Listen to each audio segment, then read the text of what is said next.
Hello everybody and welcome to episode 3 of the SABLE project, in which I attempt to be accountable to busting my great big stash. And by stash I mean I have yarn that I don't know why I have it, and I don't have really enough to do very much with it.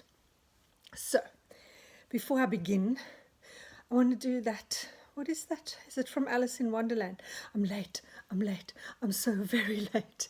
I was supposed to record last Sunday, but I had a beautiful Sunday out on my favorite sheep farm, Tarn Warren Court, or Tandy for short. I was volunteering, helping with a craft cruise. So that was well worth missing the recording for. And also then I met up with a very dear friend that I studied fashion with, Barry. That was so special. So I had a few things on this week, so I kind of thought, it doesn't matter. I'm flying out to Africa tomorrow, and I have a little bit of time before I go over to my son's place a little bit later on this evening. And I thought I'll quickly catch you up on what I've been doing. I noticed that I have a few new subscribers, so thank you and welcome. My name is Judith. I come to you from Melbourne, Australia. I'm originally from Namibia in Africa, which is where I'm flying to tomorrow. So I'm all kind of packed and ready to go, but I'm one of those packers where I think, well, if I forget my toothbrush, they have them there, don't they? So we'll jump right in. I'm going to show you one last time the big stash busting that I was doing with that great big bag of yarn. And I said I was going to weigh remember this, those of you who are coming back to watch, this bag of yarn that I forgot to weigh in the beginning, but I did weigh it after the podcast last time.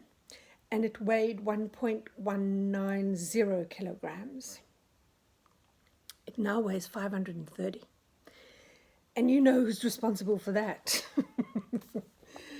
This here, remember this book I showed you, Knit Foxy and Friends? I might be jumping around today. I'm on the floor, on my Zafu cushion, 65 years old. I'm just not so comfortable on the floor anymore. So, but this is what I made, right? And this chair gobbled up vast amounts of yarn, which I'm super happy about. So I'll show you this chair. Let's just talk about this chair. Oh, it wasn't easy. This is supposed to be a book for easy knits. Well, look here. There it is. For some reason, I can't get that.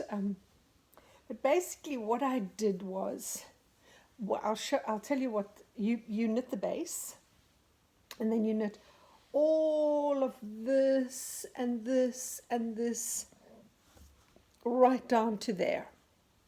It's one big long piece, and it's very conveniently separated by garter stitch ridges, so you kind of know which part you're knitting. After you've done that very long piece, you knit this L shape on this side and an L shape on that side, and then you knit these two arm rests. And that was all actually really easy and very easy to follow. And then you cut some card for the back and the bottom, and then you stuff it. But after you've knitted all the pieces, that's really well written and everything. But the instructions for putting it together were very scanty. So if you're a beginner, go and find yourself an upholstery friend who might be able to coach you through this, right? I decided to do a 3-needle cast off all around here because I thought it would pull everything together, because my colors are They're not bad, but you know, I'm trying to get rid of them. So I used just a 3-needle cast off, and I went all the way up there, down there, down there, down there. Then after that, put the boards in, stuffed it, and then put these armrests in. That was a lot of work. That was a lot of work, and that was difficult, I tell you, to figure out where. I eventually figured out that I count these stitches, and then I follow it up there and there. Then it's more or less in a good position, but they were really tricky to put on, I have to say. Then the little, what are they called? They call them something with a B. I call them feet. They call them, just quickly have a look, bun feet. There we go. The bun feet, what I did was I took the top of a milk bottle, and I put a stone, a pebble inside, because it's quite light, and I thought it gives it a nice shape, and also it kind of weighs it down a bit. The thing that was really difficult was it's white on white, right? So if you look at it there, that's not so bad. But this here, can you see how it's got a white background? I found that a little bit difficult to follow that. But other than that, you know, I love the book. There's nothing wrong with it. But there we go. So that gobbled up a tremendous amount of yarn, which made me unbelievably happy. I did also start, you know, I have a problem with the tails, but I started Bruno. So this chair, this beautiful easy chair, this has been christened Bruno's hibernation chair, because you know we're going into winter down in the southern hemisphere here. So I started Bruno, and he's just turning out to be a really sweet, sensitive little soul. Haven't quite finished him. Very easy. I'm busy doing him a dressing gown, and he'll have a blanket and everything, and then he can go to sleep for the winter very comfortably on his chair. I'll talk about him later, but what I thought I might mention, and this is just so my mother doesn't die of boredom, I won't talk about this project again until it's completely finished, until I've used up all the yarn and I've made all the clothes, what I set out to make, and I've emptied the sack. So we'll put that to sleep. I'm going to be gone for 5 weeks anyway, so I won't be working on it, but it'll be great fun to get it all done. And then what I've decided to do with it is, because it's not my design and not my pattern, so it's not very legal to sell it. But what I will do is I'll write to the authors and I'll ask them if I can give them away like this. For the last couple of Christmases and birthdays, what I've done with my friends and colleagues and things is, through Care Australia, I've been buying on their behalf, say, some chickens or a goat or something for farmers in third world countries, right? So what I'm going to do is, when I have the Knitters Guild market, if they give me permission, I'm going to put them up there and say, you can have this if you buy a goat through Care Australia. So I thought that was fair, and I hope they're okay with that. But I will check with the authors first before I attempt something like that. Anyway, so that's that project, and it's going to be a complete charity project, and I hope we can supply some goats and chickens to people who need it. Okay, so we'll put that to bed for a while.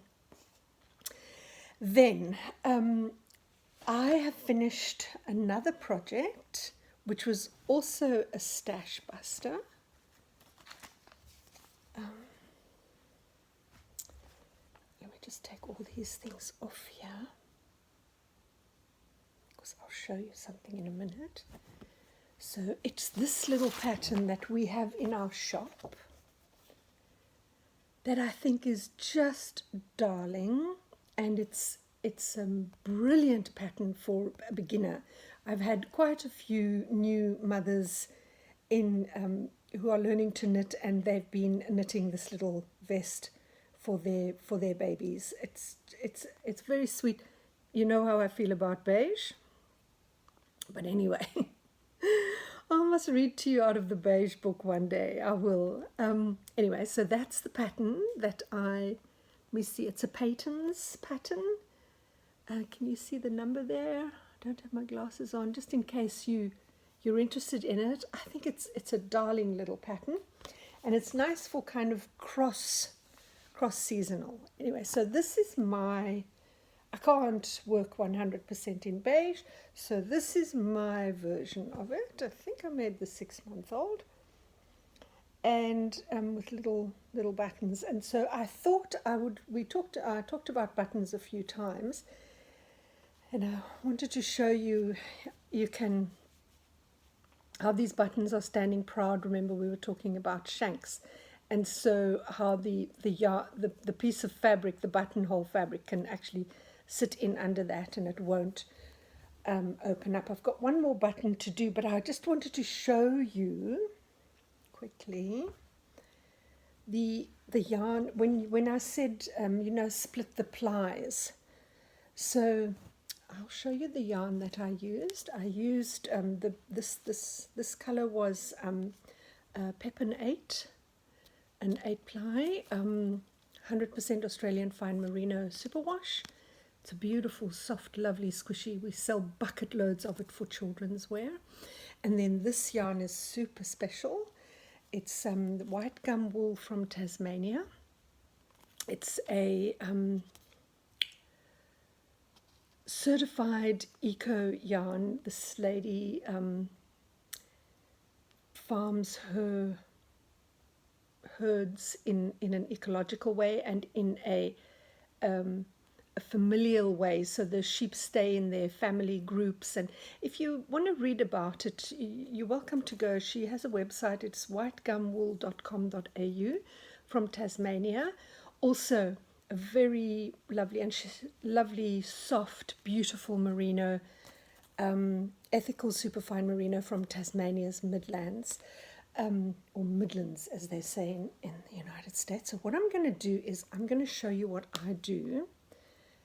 You see, this is an 8-ply, and if you unply it, you'll notice that this particular 8-ply has got 4 separate strands, or singles, right? So if you separate them like this, right, and then you use the thinner thread to sew on your button. Now this, sometimes when you unply yarn, it loses its integrity, and when you do this it just kind of comes apart. Well, just check that with the yarn that you're using, that it doesn't lose its integrity. So that's that, and then I just thread it onto a needle, and then that's the thickness of yarn I use to sew the buttons on. And I wanted to show you here as well. If you have a look, I have 2 cotton threads here. This is a 4-ply cotton thread. The same thing applies here, and because it's cotton, you can actually even use the singles just like that, but always do like a little snap test like this to see that it hasn't lost its integrity. So that's a 4-ply, and the same thing I did, I went and got an 8-ply, and you can do the same thing with the 8-ply. Just unply it and then check here. So I'm taking a single out, just check, ooh, this one maybe, oh no, it's okay. And then you can use that to sew the buttons on. The reason I'm telling you that is don't use sewing cotton, because sewing cotton has got a very, very tight, and it's very resistant to snapping, which actually means that it's good at cutting. So what often happens is if you use just sewing thread, it cuts the wool and it makes the button become very loose and floppy. Okay, so just last resort, use sewing cotton, but try not to. Okay, so that's that little project. And I'll put that aside. And then I'll tell you about my visit to Tandy. I had such a lovely day. And then they always spoil me with yarn afterwards. It's absolutely fantastic. So this is Tarn Worn Court. This is a Polworth farm that is just outside Colac in Western Victoria. They are the original Polworth farmers. This is where the Polworth sheep comes from. And now I stand corrected. It's fifth or six generations later. I saw it there, good. 6 generations later, Tarn Worn Court is still in the same family, and the sheep flocks continue to grow their beautiful wool for craftspeople to enjoy around the world. It is, let me see if I can get so it is Tarndie, TARNDIE.com. You can go and have a look at their website. It's really beautiful. They have accommodation there. When I go, when I get treated to stay there, I stay in the stables. It's so beautiful, peaceful sheep. You can't wish for anything better. Wool, local. They've got a wool shop on the farm. So if you're ever in Australia or if you're ever in Victoria, come spend some time at Tandy. It's a beautiful place and the family is fabulous. Anyway, so that's Tarn Worn Court. Of course, I got some yarn, and this is actually for a friend in South Africa, and it is 70% Polworth, 30% mulberry silk. It's a 4-ply fingering with 384 meters to 100 grams. And it's so beautiful because on the band it says, one family, one flock since 1840. So this is a natural Polworth colour. A heritage yarn helping conserve Australia's first breed of sheep and its place of origin. Anyway, so this is for a friend in Bloemfontein. I'm going to take that along. It's the most gorgeous yarn. So I hope that. Then this was a bit of a flop. Anyway, the 5-ply, they make a 5-ply. 5-ply sport. So in America, I think that's sports. I don't even know if I've got anybody watching from America, but just in case I do, sport weight, 100 gram, 287. I have knitted 2. What are they called? Oh my lordy lord, Gansey beanies from this. It's superior on another level. So look out for it.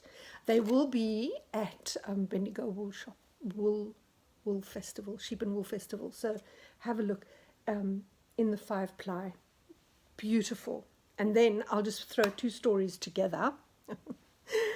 When the cruise ship was there, what I did was they were all eating outside and we laid the table and everything. And then I went to, I've done 1 or 2 natural dyeing courses at Tandy, and one of the ones that we did was going to pick the leaves from I have to look this up because I can't, the Eucalyptus cinerea, or it's also known as the silver dollar gum, argyle apple, mealy stringbark. So that I went and I pulled a few leaves, like little twigs, and I put some at each person's table setting, and then I told them that it was an indigenous plant.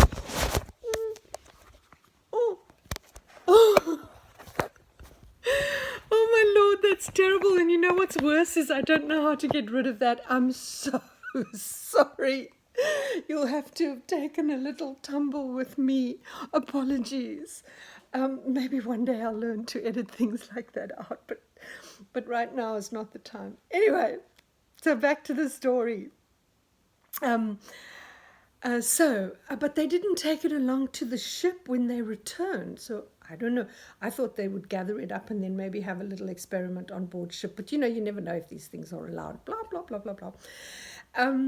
So I took them all home, and I boiled up the leaves. So that's one part of the story.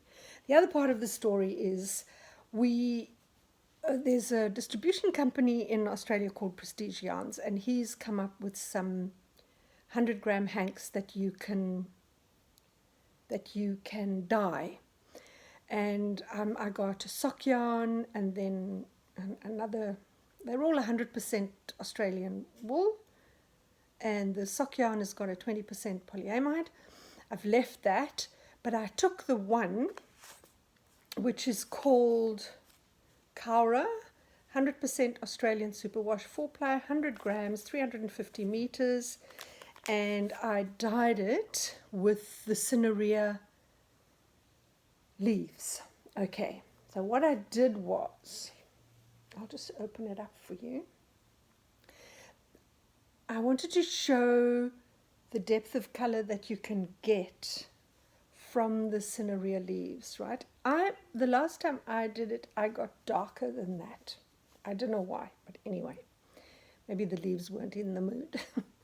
But what I did was I dunked it in quickly so I could get this kind of yellow, and then I left this part in the pot, and I let this hang over the side of the pot and just allowed the wicking to kind of blend in. So there's kind of almost the natural color here, and then it starts to go into yellow and orange. So I have to tell you, that wasn't the original idea. I just got this yarn from my boss here in Melbourne, and she said, "Do you want to play with it?" And I went, "Do you want to play with yarn? What kind of a question is that? Who are you talking to?" Anyway, so I did. I played with it, and I got that. But the actual reason why I wanted to play with it was because they have a mild, natural color, right? It's I think, does the Polworth come in 3 or 4 colors? 3, I think. 3 or 4. This is the darkest, and then there's the natural, and then there's this one, and there may be another one.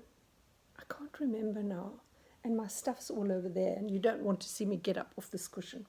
Anyway, so I thought I'm going to get the mild. I never buy anything there. They spoil me something terrible.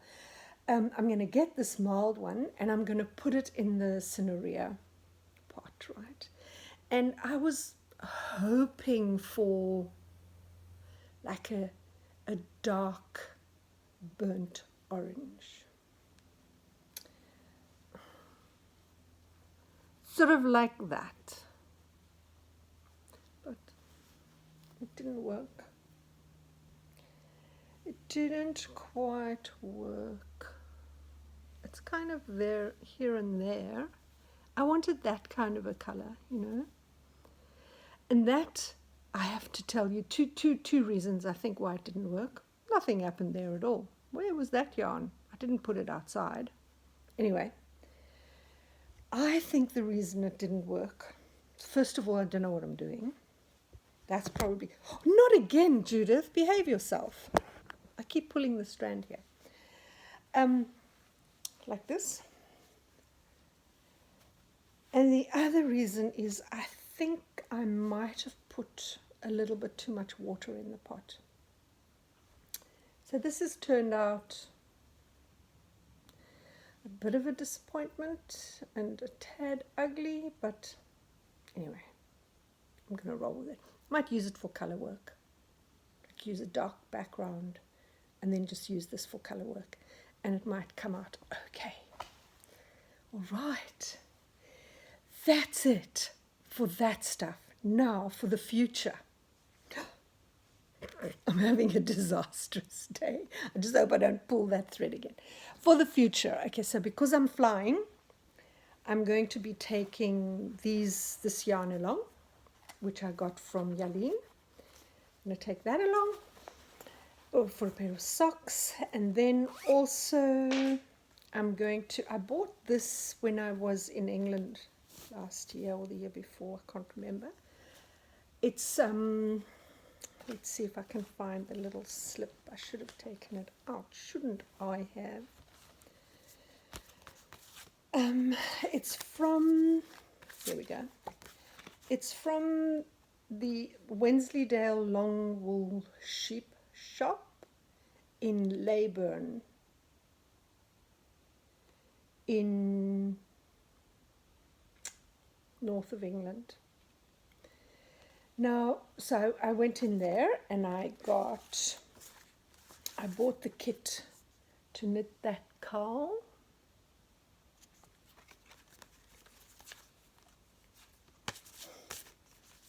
Sorry, I'm just giggling about something. So I've got there all sheep shop tweed, 4-ply, 25-gram balls, 116 meters, hand wash, only 100% pure new wool. It's not Wensleydale. It's pure new wool. And you know what? I'm so happy it's not Wensleydale. That was a complete accident. I kind of wanted to buy Wensleydale. But then I remembered once somebody brought me a pair of Wensleydale socks from the United Kingdom. Put them on my feet, and within 2 minutes I had to get them off my feet. They made me itch something terrible. I'm a bit of a princess with the itchy thing. I can't wear mohair or alpaca. But Wensleydale, turns out I can't wear Wensleydale either. So those are the two projects I'm taking along. I've turned the cooling off. Of course, we're sweltering again here in Melbourne. I've turned the cooling off and I'm beginning to feel it a little bit. So I'm going to wrap it up soon. But I'm going to just talk about something. I write a little bit, and I've made up a story for a new baby, and it turned out quite okay. And then I thought, oh, maybe I can take these 5 weeks and just do something completely different. And I've been working on a book for the longest time, a book called The Adventures of Odette. And basically it's just very much dipping into my life in Africa, which was very unconventional, and stories about school and bush and growing up with the maverick father and all of that, but told from a child's point of view, and a mixed race child's point of view. So I've been writing, and then I thought, I have a big supporter in my best friend who thinks I should write. Bless you, darling. And anyway, I gave the bones of my story to an author / publisher / editor, one of those people in the publishing industry, whose son I was teaching to knit. And I said to her, would she mind? And I think that must be the worst nightmare for anybody, to go, oh, won't you read my story? So it took me a lot of courage. And the reason I wanted somebody to read it was because I was stuck in a particular part in the story that emotionally I just couldn't get over it because it was so sad. But I got the story back with her input, and I'll just read you the first little paragraph. So the book is called Odette's Adventures in Africa. It says, narrative voice is warm and intimate. It conveys a certain sweetness of character. The Uncle Septimus story has some pleasing details and descriptions and a nice twist. If all the other chapters are fleshed out this way, you will have a lovely book. So I'm going to do it. I'm going to keep working on it. I hadn't read that for a while. So what I've decided to do is I am going to take Odette along with me. And so this is Odette. Meet Odette. She's a Paulo Reiner doll. And she smells divine. They're all the Paulo Reiner dolls. First of all, they're made in Spain. They're all handmade. They're beautiful, beautiful, beautiful. So I'm going to take Odette along with me as inspiration, and the two of us are going to attempt to flesh out that story. The story will be coming with patterns, recipes. So it will be kind of an interactive story a little bit, I think, maybe at the beginning of each chapter. I'm not quite 100% sure. I don't know did anybody read that book called Like Water for Chocolate, where the beginning of each chapter had some really yummy recipes? So I was thinking of doing it in that way. But we're going to go off to Africa tomorrow, and we're going to go and see if we can flesh out the story and turn it into something lovely. So I think that's it. I don't think I've forgotten anything. I will be coming to you from the other side of the world for April, hopefully with some interesting makes.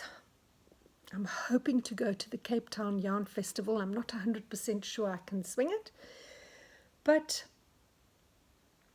I'll see you then. And once again, thank you to all the new people if you've joining me. And that's it.